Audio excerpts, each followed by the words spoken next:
So ayan, for today's videos guys is share ko po sa inyo kung isa ka na nakabilang sa mga copyright music.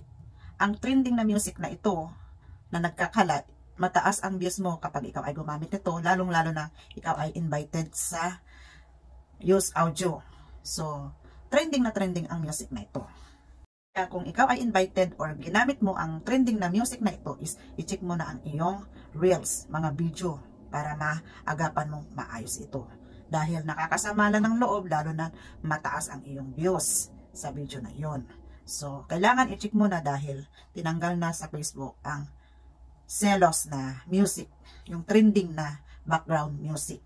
Kaya, iwasan na ang gumamit ng background music na ito dahil magiging copyright lang ang kalabasan ng iyong video. So, check mo na baka isa ka sa nakabilang na ito. Share ko lang po dahil isa rin ako at tinanggal ko na. Maliit man ang views ko dahil hindi pa naman trending ang aking mga video, okay lang dahil hindi naman ako nagmamadali. Share ko lang po, baka isa ka rin na nakapiright, kaya maaga na lang na i-check mo at maagapan mo para mawala ang at maiwasan ang magiging CPR ang iyong mga video. So, ganoon na po.